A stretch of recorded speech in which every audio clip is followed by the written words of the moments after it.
Hi, in this video, we want to take a look at spatial econometric approaches to aerial data. All right, so remember that aerial data is where we have measurements for regions. So imagine that like neighborhoods or cities or counties, states, countries, etc. So we don't have points on the ground data, we have regions that we can represent with polygons. All right, and what we're going to do here is we're going to step away from the statistics approach. The statistics approach largely is going to be maximum likelihood to fit different models and get the information that we want. Well, we're going to tackle it slightly different using econometrics point of view. Definitely a good approach, makes perfect sense.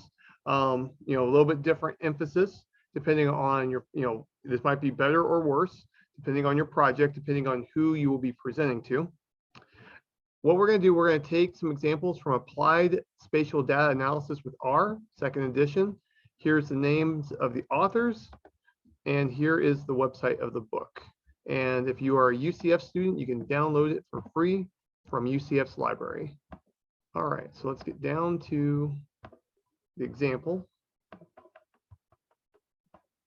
All right, so first and foremost, we're going to take a look at performing a Breusch-Pagan test against heteroscedasticity. All right, so what this does, this fits a linear regression model to the residuals of a linear regression model.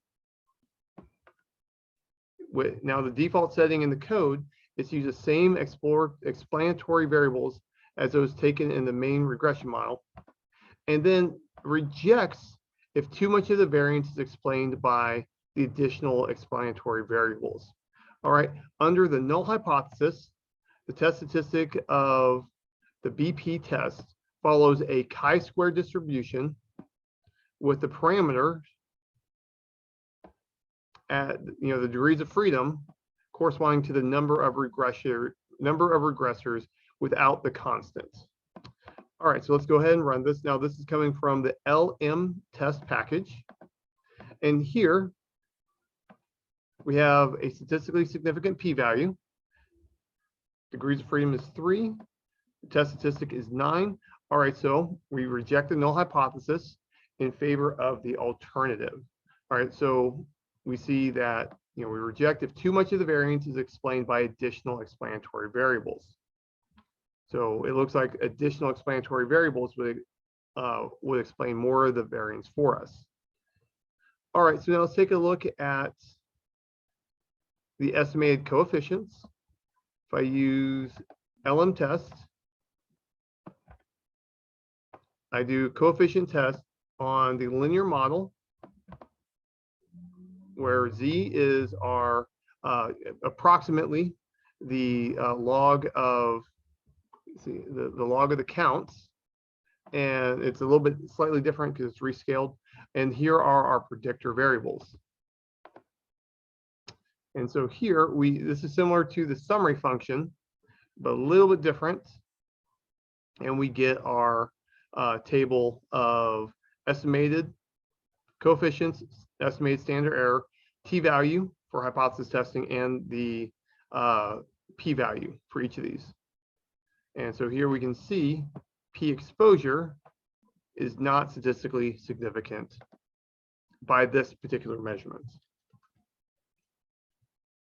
Now, what we could do is we could run the same code, but specify the variance covariance matrix.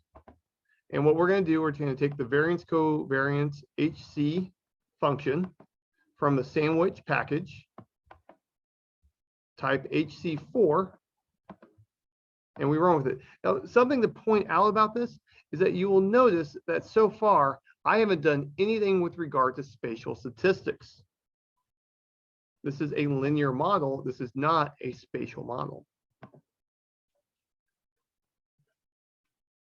And so now we get, slightly different but similar results when I modify the variance covariance matrix for us.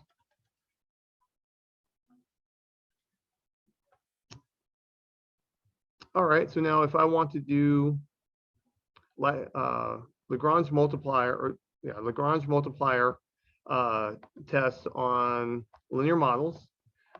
This function will do it for us. It assumes that the weights are row standardized instead of symmetric binary, so that's important.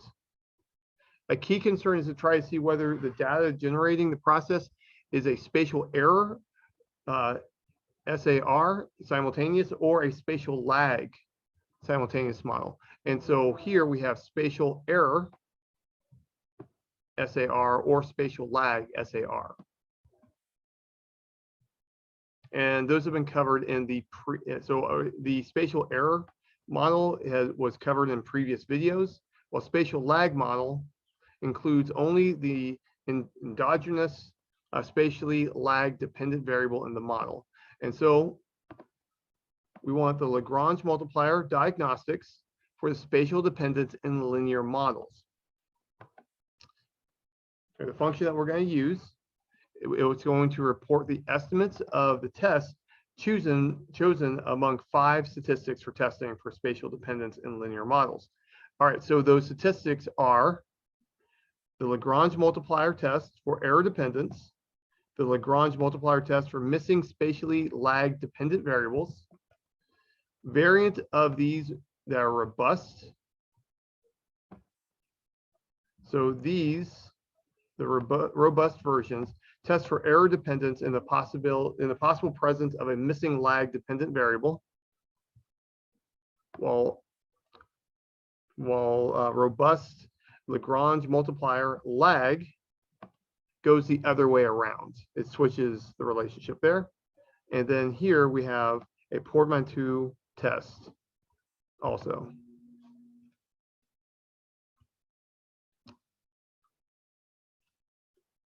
All right, so what we're going to do, we're going to run Lagrange multiplier test, and this is going to come out with a lot of different statistics. Notice I'm saying, hey, get all the tests for me, and it's going to come out in like a data frame matrix format. I'm going to transpose it just to make it easier to work with into an easier format because the output isn't as easy as it could be. And so here I'm just going through, and this function grabs the statistic, the parameter, and the p-value, and s-apply is used to do the extraction, and the t is for just manipulating the shape of the output. Slapping down the column names and then printing it as a coefficient matrix. And so here we can see the p-value, degrees of freedom, and we have our statistic, degrees of freedom, and the p-value. And so, we can judge each of these.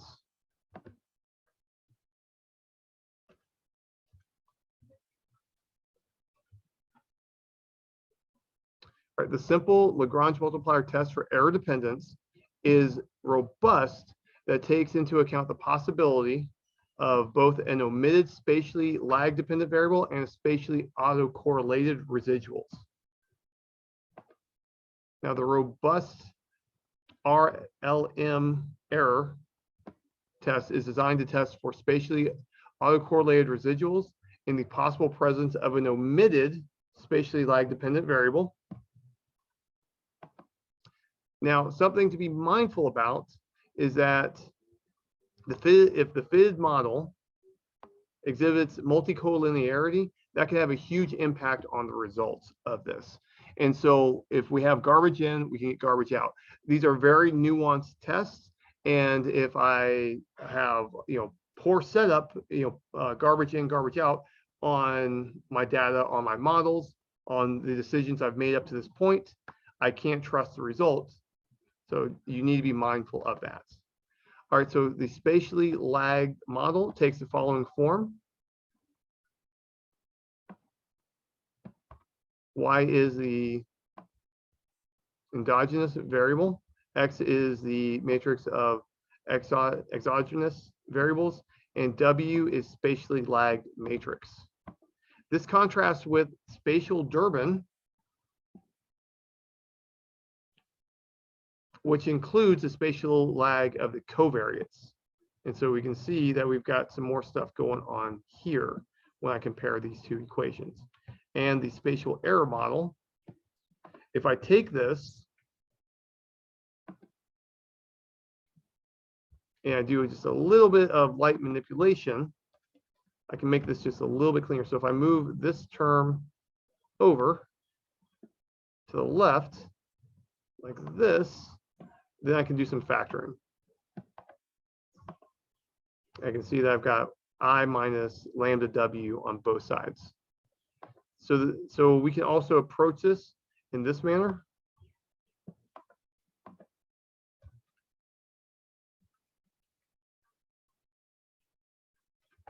All of these models are simultaneously autoregressive models in the sense used in the previous section.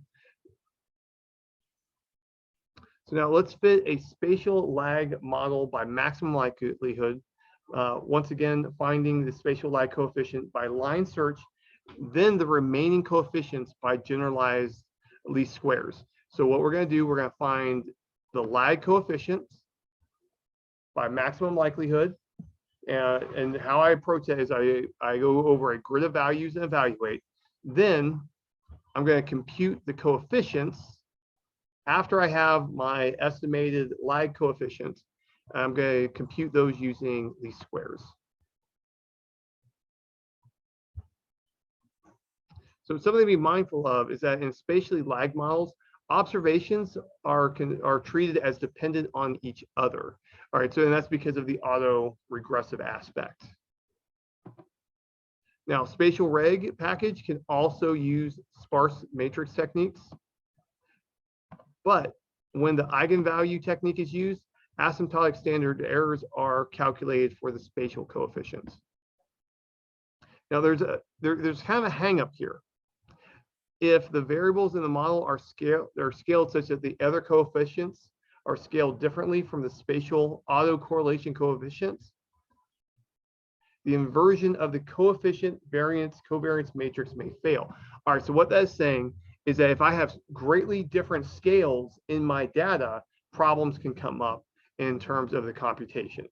Like we could have some numerical problems that mathematically, theoretically shouldn't be there, but in terms of getting the computer to actually do the calculations, remember, computers are never 100% perfectly accurate. All right, so we can correct things by rescaling the variables.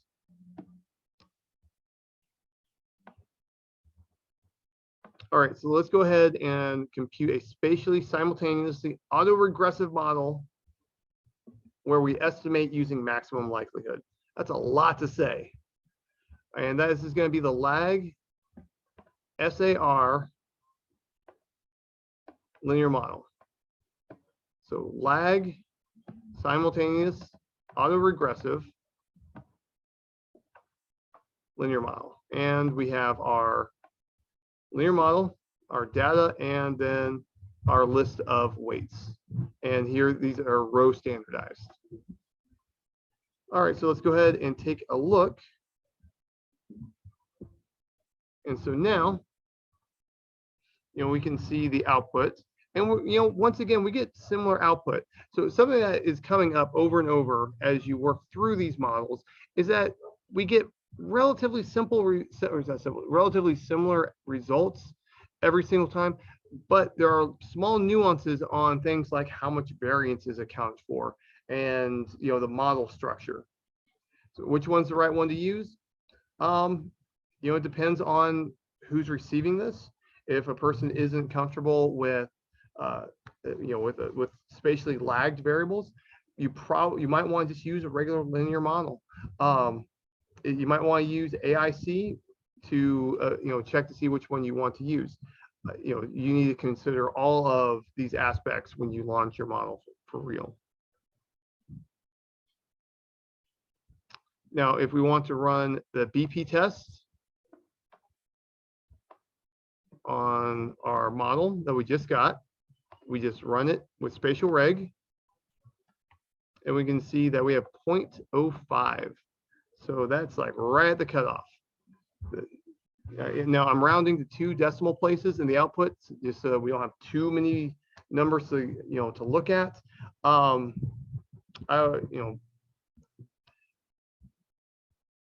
Might want to reject, fail to reject. Right now I'm leaning towards fail to reject. All right, so now let's talk about the mixed spatial package that used to be in CRAN. All right, so this is a package that gives us some additional tools, additional ways to approach these things. Now, this package is no longer in CRAN. So CRAN is the big repository for the current packages in R. Mixed spatial used to be on there, but it was pulled down because it had some dependency issues with other package. So if you want the previous versions, you can go to GitHub to get it. I found this code and ran it. So here I'm just grabbing an old version of it. And it worked out for me just fine. Other code that I found that claimed to be able to grab from GitHub for me didn't work, at least on my machine. So mixed spatial uses maximum likelihood functions and eigenvalues to estimate the spatial lag models. And to a great extent, we get similar results as the coefficients from the lag SAR linear model function. Now, the big difference comes in the coefficient standard errors when we were using asymptotics. So remember, when I'm dealing with asymptotics, I'm saying, well, in the limit, it's going to be this distribution. So I just go ahead and use that distribution, which is going to be slightly off from any finite situation.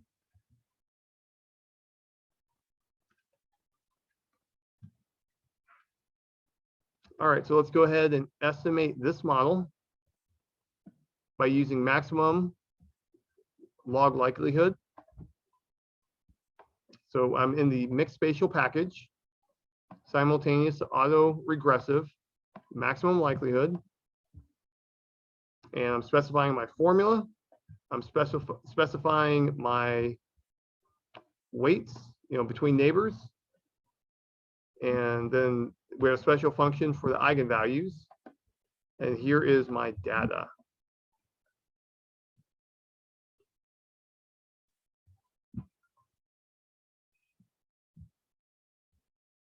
And so here are the major outputs. Here is our intercept, coefficient for P exposure, coefficient for percentage 65 or older, percentage of people who own their own home. Here is our rho and our sigma squared. All right, so now let's take another approach. Let's fit a spatial Durbin model, a spatial lag model that includes spatially lagged explanatory variables, but not the lagged intercept when the spatial weights are rho standardized. So here we're dropping that intercept when we're using W as our method for our weights.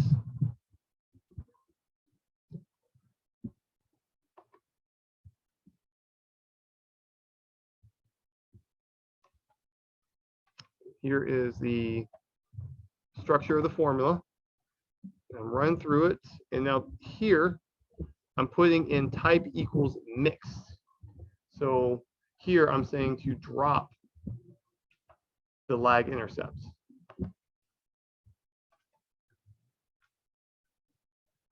And so here we see our coefficients, get our log likelihood. Now let's go ahead and run ANOVA on this bad boy. And here we see our p-value, which is not statistically significant.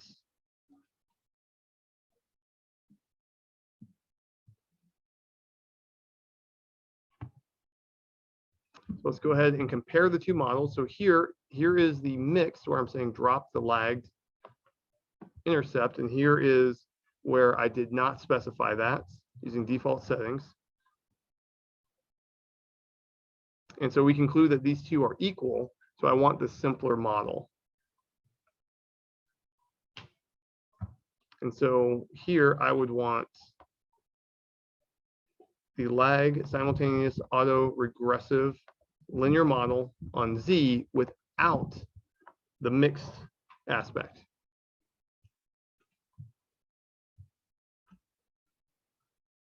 All right, so now when we're fitting spatial lag and spatial Durbin models, unlike the spatial error models, the spatial dependence in the parameter row feeds back in. All right, that's a difference in the structure. All right, so here we need to be very mindful of that when we do our interpretations. So when we look at our beta and our gamma, we need to be mindful of that feedback in, that echo chamber effect of rho. And this feedback comes from the elements of the variance covariance matrix of the coefficients when we're doing our maximum likelihood fitting. All right, so when we take our second derivative on the likelihood with respect to beta then gamma, we get 0.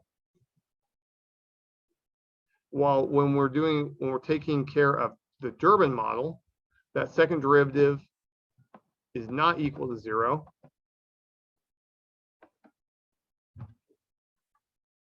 Now, if I'm in the the spatial error model, we have this relationship. The partial derivative of y with respect to xir is constant with respect to I. It's beta r. And the derivative of y with respect to x of a different index r is equal to 0 whenever I and j are different.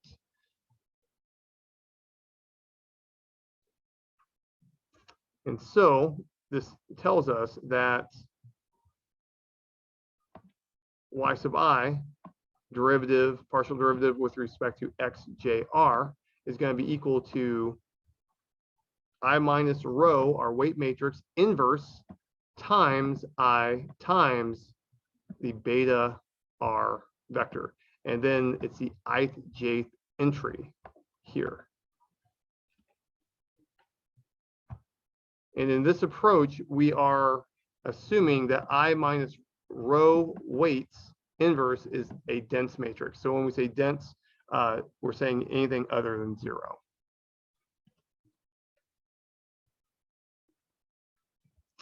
All right, so the calculations for these matrices can get complicated. And so the variance covariance matrices of the coefficients and the series of traces of the powered weight matrices are the key ingredients needed for computing the impact for the spatial lag and spatial Durbin models. So we need an estimate of the coefficient variance covariance matrix for us to be able to do Monte Carlo simulations of the impact measures.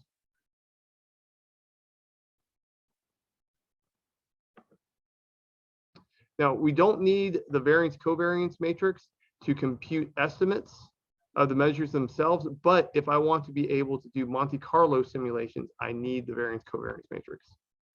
All right, so the matrices for the impact measures for the lag model, this is just going to be I minus rho weights inverse times I beta sub r.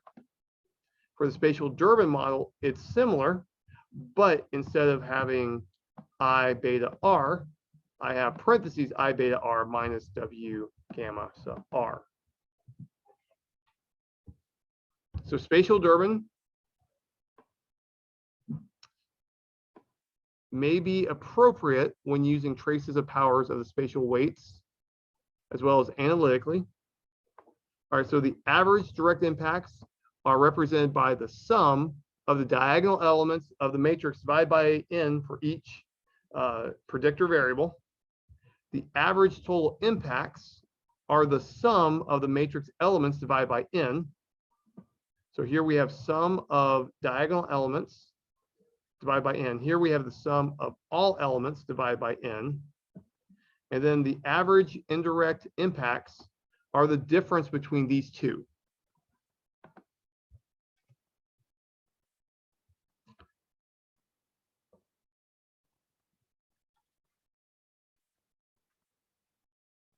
So the methods in the package use truncated series of traces using different ways to compute the traces.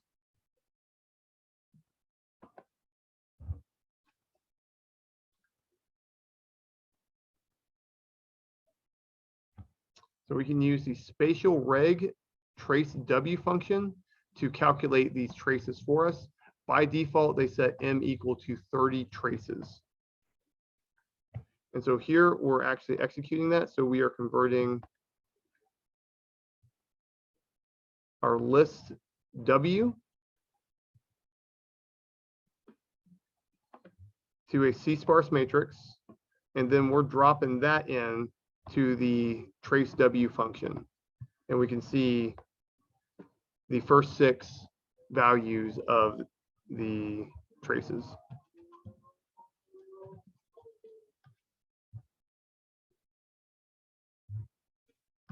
All right, so calculating impacts involves sampling from multivariate normal distributions given by the FID coefficients and the covariance matrix that we have.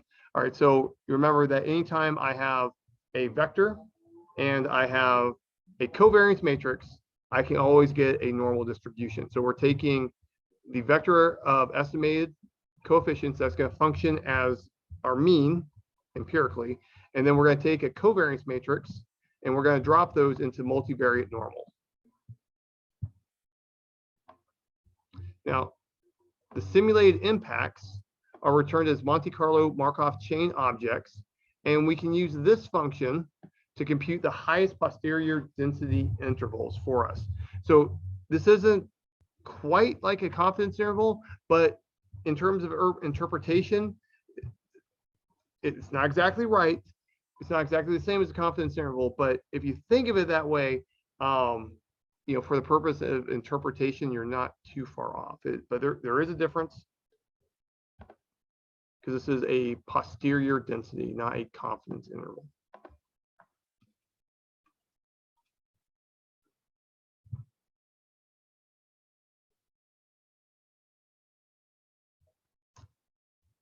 All right, so let's go ahead and calculate our impacts using the spatial reg package. So here I've got the model I'm going to use. Here is the traces that I'm going to use. And this is the number of iterations. And so here I get my impact measures for each of these.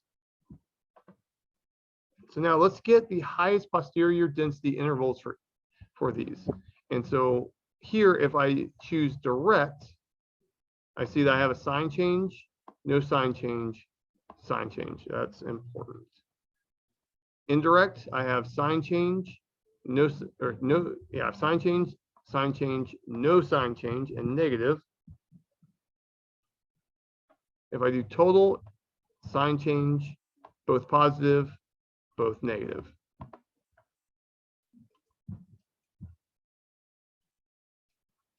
Now, if we impose that gamma is equal to negative rho beta on a spatial Durbin model, that is fitting a spatial error model. And so let's go ahead and do that. So let's do a spatial error model.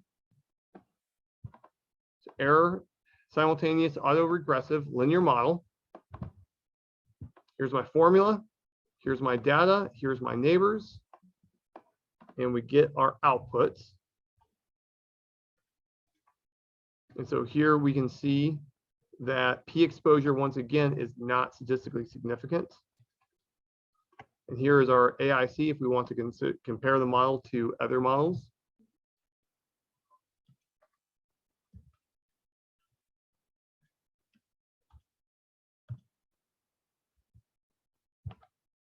And so here we can compute a likelihood ratio test on it.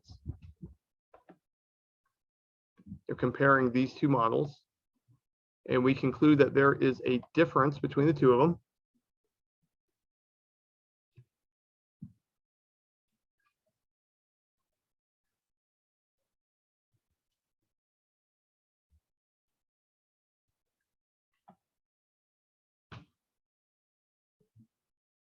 All right, now when we're doing spatial error models, we can interpret the regression coefficients with independent and spatially lagged independent variables.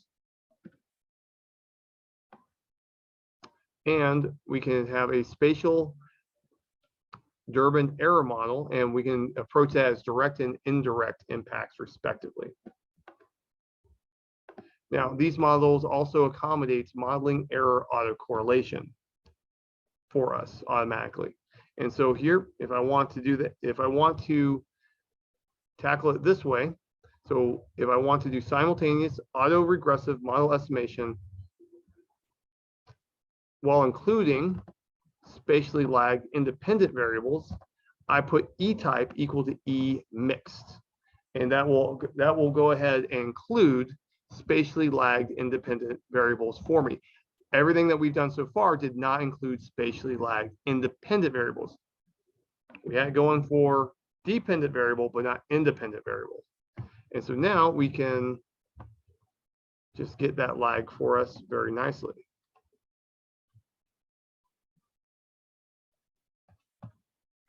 And we can use Monte Carlo Markov chain samples from the MCMC sample function to get a more complete picture of what the distribution is. All right, so this uses the Metropolis algorithm from the Learn Bayes package.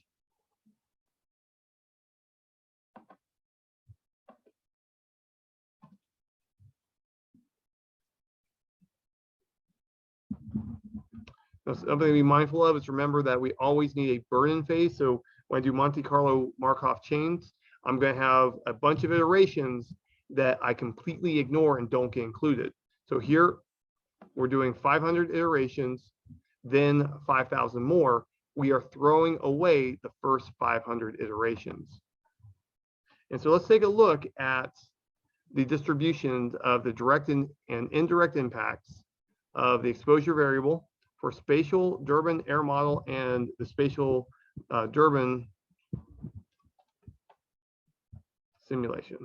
And so this is standard R plots. And so here we get the direct and indirect. And you can see that the error Durbin and the Durbin models are pretty close. Yeah, operationally, I don't really see a difference on these. So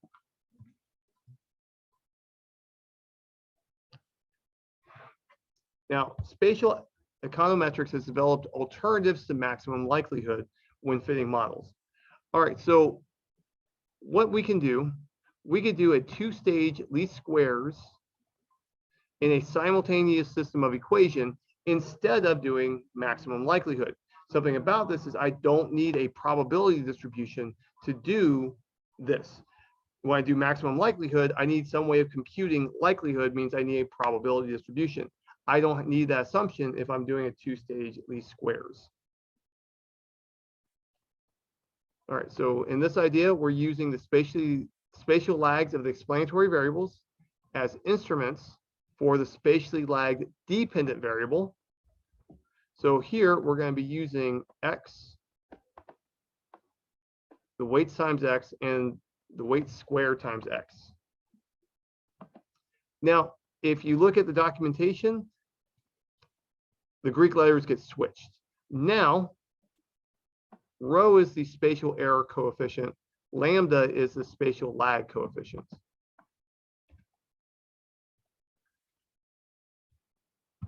And the heavy hitter regression function, SPReg and SPHET, gives us tools to handle heteroscedasticity. All right, so let's go ahead and actually execute some models. So now what we want to do generalized moments estimation of a Cliff-Ord type model where we address heteroscedasticity. So this is going to be a multi-step generalized moments estimation on the linear Cliff and Ord type model. And so here is our model. Here's what U is equal to, and we're saying that E here is normally distributed. And notice that the variance depends on I. And so this first one is going to be a lag model. So we put model equals lag. And notice that here that's HET, that's for heteroscedasticity. So here I'm saying don't worry about it. Just go forward as if heteroscedasticity is not an issue. And once again, we see that P exposure is not statistically significant, And these P values have gotten smaller.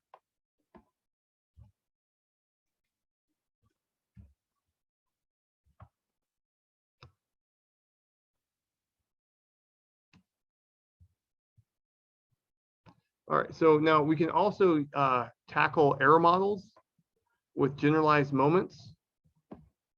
And so we're going to optimize lambda and sigma squared jointly. And so we're making the assumption that the numerical search surface is not too flat. This can be an alternative to maximum likelihood when n is large. And there are ways to address heteroscedasticity in this. So here, if I want that error model, spatial error model, I just put model equals error. And I have the option of invoking the heteroscedasticity features true or false. And so we get our results.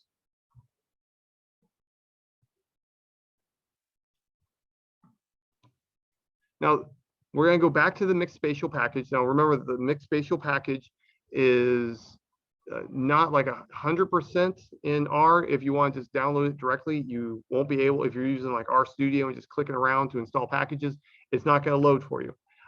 You need to use that DevTools function that I had previously. Well, the mixed spatial package, or you could go to GitHub and go to the website and just download the code, download the functions you want. So, but the mixed spatial package has spatial quantile regression and has several spatial probit estimators. So you'll notice that we've never talked about probit up to this point. Probit is more popular in economics, econometrics than it is in statistics. So the quantile regressive spatial IV function estimates spatial quantile regression while including a lag dependent variable for x and weights times x.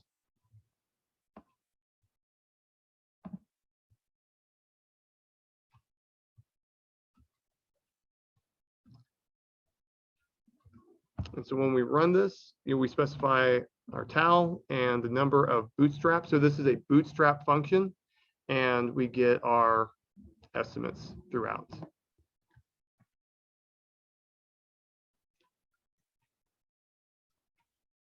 Well, that's all I've got for you. Take care and goodbye.